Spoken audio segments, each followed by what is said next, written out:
দক্ষিণ কামৰূপৰ কালাতালি গৰৈমাৰী পথৰ চৌধুৰী পামত ভয়ংকৰ পথ দুৰ্ঘটনা সংঘটিত হৈছে। নিয়ন্ত্ৰণ হেৰুৱাই পথৰ দাঁতিৰ শিমলু গছত প্ৰচণ্ড খুন্দা তীব্ৰবেগী যাত্ৰীবাহী ট্ৰেভেলাৰৰ। দুৰ্ঘটনাটোত চালকসহ আহত হৈছে কেইবাগৰাকীও যাত্ৰী। আহত যাত্ৰীৰ ভিতৰত কেইবাগৰাকীও স্কুলীয়া ছাত্ৰী আৰু এগৰাকী শিক্ষয়িত্ৰী বুলি জানিব পৰা গৈছে। দুখন ট্ৰেভেলাৰে প্ৰতিযোগিতাৰ বাবে গুৱাহাটী অভিমুখে গৈ থকা অৱস্থাত সংঘটিত হৈছে এই দুৰ্ঘটনাটো। দুৰ্ঘটনাত পতিত ট্ৰেভেলাৰৰ নম্বৰ হৈছে AS25AC6169। দুৰ্ঘটনা সংঘটিত হোৱাৰ লগে লগে স্থানীয় ৰাইজে বিশেষ তৎপৰতাৰে গাড়ীৰ চালক ৰাইজুদ্দিন আহমেদ, শিক্ষয়িত্ৰী মাৰেল প্ৰিন্সি মাৰাক আৰু স্কুলীয়া ছাত্ৰী ক্ৰমে সুহানা আক্তাৰ, নুৰিজা আহমেদ, মৰিয়ম আহমেদ, নুৰ ইয়াছমিনক কুন্তলী সামূহিক স্বাস্থ্য কেন্দ্ৰত ভৰ্তি কৰে।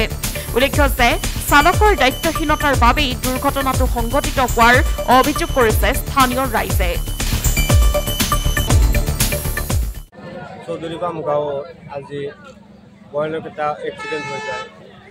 আজি ৰাতিপুৱা কুঁৱলীৰ সময়ত যি স্পীডত গাড়ী আহে, আজি এক্সিডেণ্টটো হোৱাৰ মেইন উদ্দেশ্য কাৰণটো হৈছে আমাৰ ড্ৰাইভাৰ অৰ্থাৎ চালকৰ মৰ্মকালে সিহঁতে এনেকুৱাকৈ ৰাতিপুৱা কুঁৱলীৰ মাজতো গাড়ী চলায় যাতে ৰাস্তাত আৰু কোনো নাথাকে।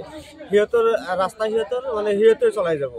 যদি ৰাস্তাত মানুহ আছে না গাড়ী সৰু সৰু গাড়ী আছে সেইগিলাও সিহঁতে লক্ষ্য নকৰে। আজি যিটো এক্সিডেণ্ট হ'ল, সন্তুলিৰ পৰা গুৱাহাটী অভিমুখে যোৱা গাড়ীখন তীব্ৰবেগী আছিল, যিটো নেকি দুটা গাড়ী দৌৰা দৌৰিকৈ আহি আছিল, কোনে আগত যাব পাৰে তেনেকুৱা এটা কণ্ডিশ্যনত আজি আহি যিটো পিছফালৰ গাড়ীটো গৈ পিনে ৰাস্তাৰ ৰাইট ছাইডত যিটো শিমুলী গছ আছে সেই শিমুলী গছত লাগি যায়। এনেকুৱা অৱস্থাত গাড়ীৰ বহুতো যাত্ৰীৰ ক্ষতি হয়। আজি মেডিকেললৈ পঠাব লগা হ'ল। ইয়াত ক্ষুদ্ৰ এটা প্ৰাথমিক চিকিৎসা এটা লৈ এম্বুলেন্সৰ সহায়ত আমি সন্তুলি মেডিকেলত পঠাই দিলোঁ। কিমানজন আছিল?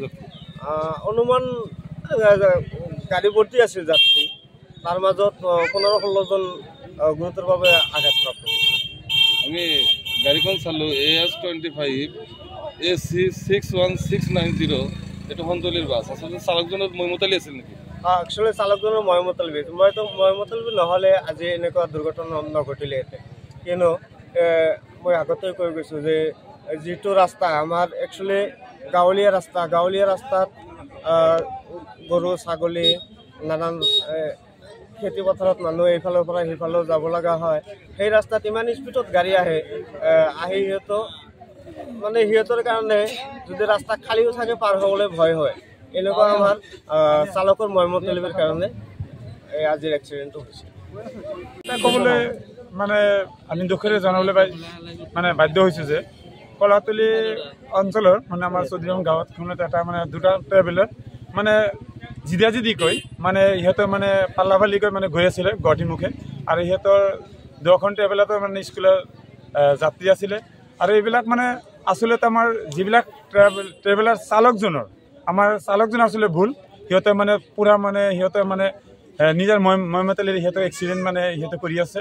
আৰু এই চাগত আমি আমাৰ বাছ সংস্থাৰ সন্থাৰ যিবিলাক কৰ্তৃপক্ষ আছে সিহঁতক আমি এটা কৰজোৰ অনুৰোধ জনাইছোঁ যে সিহঁতে যাতে বাছ চালকহঁতক ড্ৰাইভাৰহঁতক অলপ সতৰ্কবাণী কৰি দিয়ে।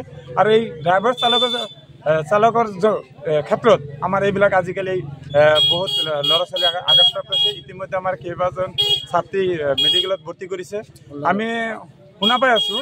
লগতে ট্ৰেভেলাৰ চালকজনো আঘাতপ্ৰাপ্ত হৈছে, সিহঁতক আমাৰ সন্তুলা পেচিত ভৰ্তি কৰিছে। এই জগতে আমি সন্তুলি আৰক্ষী প্ৰশাসন আমি অনুৰোধ জনাওঁ যে সিহঁতক যাতে আমাৰ প্ৰত্যেকজন বাছ চালকজনক সিহঁতক ভালদৰে চলাবৰ কাৰণে সতৰ্কবাণী কৰি দিয়ে। গৰৈমাৰীৰ পৰা আব্দুল মতিনৰ ৰিপৰ্ট, সংবাদ লহৰ।